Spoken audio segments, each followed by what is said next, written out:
Bismillahirrahmanirrahim. Now, in this second clip of today lecture, we will see the antiferromagnetic solids. This, like paramagnetic solids, at least one type of atoms in antiferromagnetic solids are magnetic atoms, or these are permanent dipoles. However, unlike paramagnets, the orientation of the magnetic dipoles is not random, but the magnetic coupling between the neighboring dipoles is negative and strong. They are not randomly oriented, they are antiparallel to each other. Here you can see the neighboring dipoles or the neighboring atomic magnetic dipoles are antiparallel to each other in the absence of the applied magnetic field. So, in that case, the magnetic moment of the whole solid, that is the net magnetic moment or the net magnetization M of the solid, becomes 0 in the presence of the applied in the absence of the applied magnetic field. This is similar result as paramagnets, where these dipoles were randomly oriented, but in this case the microscopic nature is different, although the magnetization of the whole solid is 0.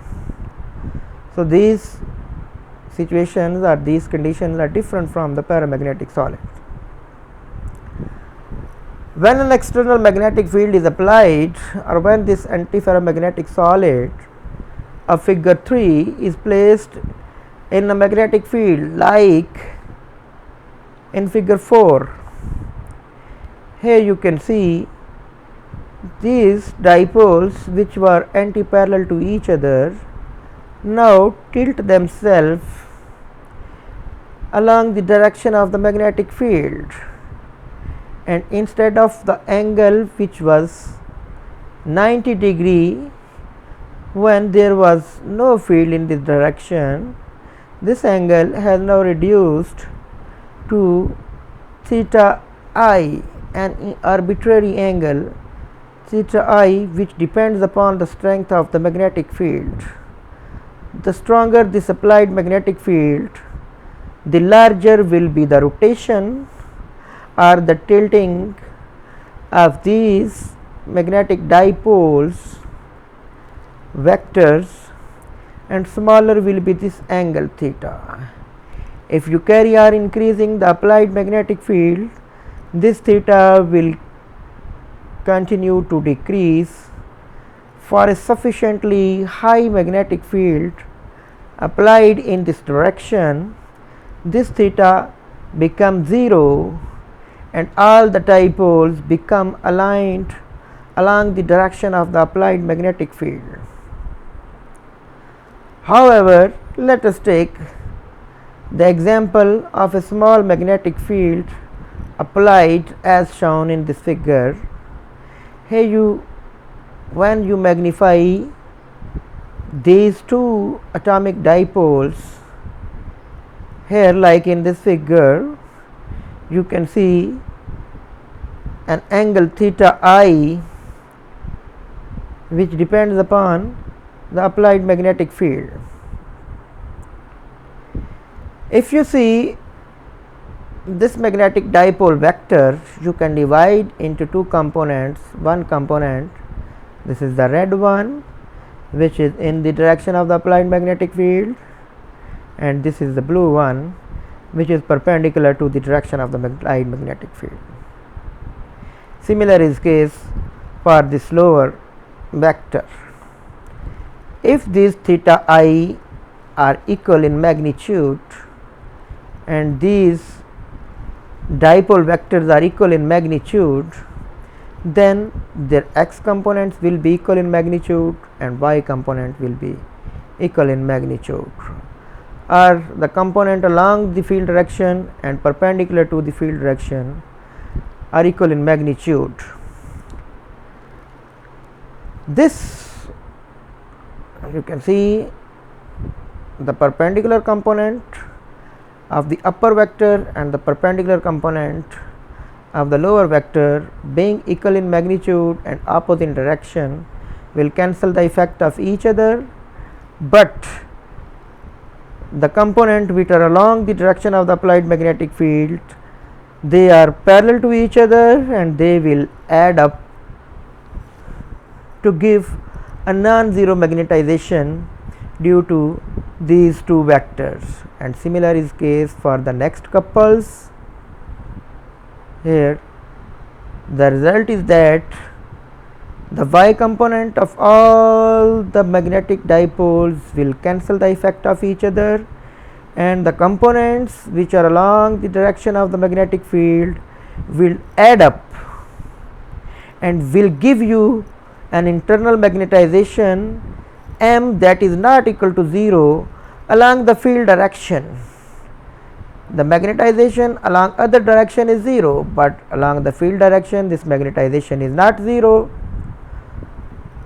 So whenever you place a antiferromagnetic solid in an external magnetic field, the magnetization is not equal to 0, and this result again is like paramagnets, but the internal or the microscopic phenomena is different.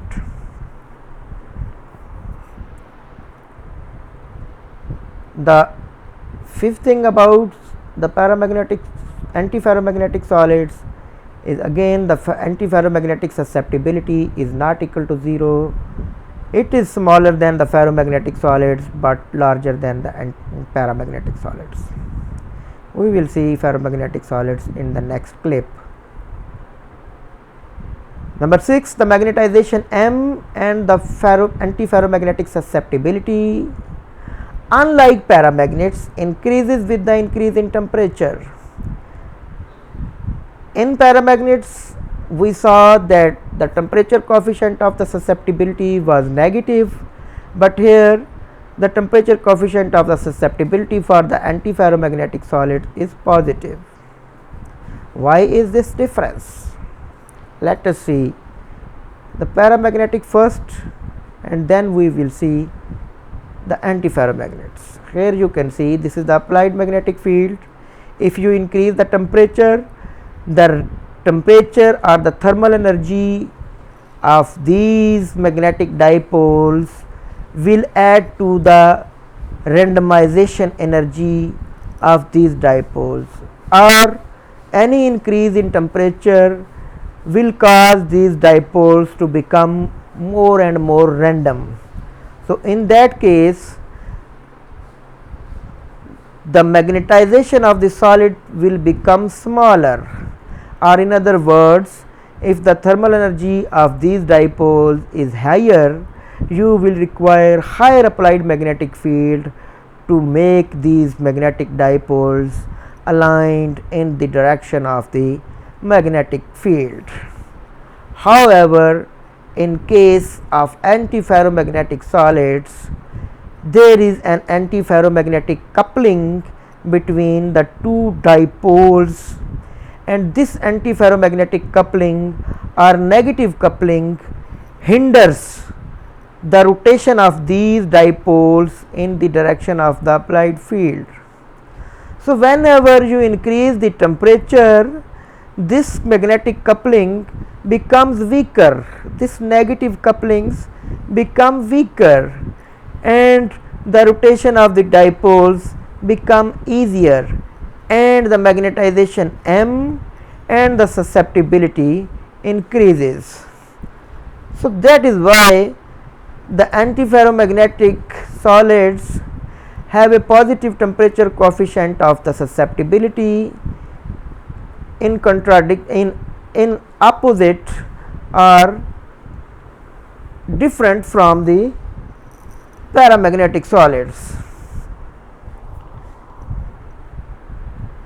And remember one thing, that when you carry on increasing the temperature of the antiferromagnetic solid, the antiferromagnetic coupling in this figure number 3, the antiferromagnetic coupling or the strength or the force with which these neighboring dipoles are anti-parallelly aligned, that force become weaker and weaker and weaker with the increase in temperature, such that a temperature approaches at which all the neighboring dipoles have zero magnetic coupling. The magnetic coupling between the neighboring dipoles vanishes. At this point, these neighboring dipoles of figure number 3 becomes random. They are free from the effect of each other, and this random orientation of the neighboring dipoles is the property of the paramagnetic solids of figure 1. So you can say that at this temperature, this is called, or the temperature which is called the Néel temperature, Tn, the antiferromagnetic coupling is completely overcome by the thermal energy of the solid, and the system has transformed from an antiferromagnetic state to a paramagnetic state. इस temperature से ऊपर आपका system पैरामैग्नेटिकली behave करेगा, and below this temperature your system will behave antiferromagnetically. And the paramagnetic susceptibility above Tn in the paramagnetic state is given by C over T plus theta by equation number 3. This equation number 3 is different from the paramagnetic solids, which was simply C over T, but it is C over T plus theta, where theta is sometimes called the Debye temperature. Remember that derivation of this equation is left for an exercise for the student.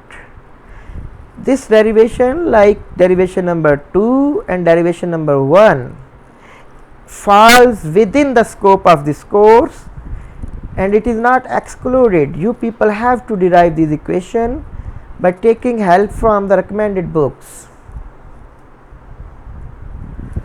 So in this clip we stop here, and in next clip we will see about the ferromagnetic solids.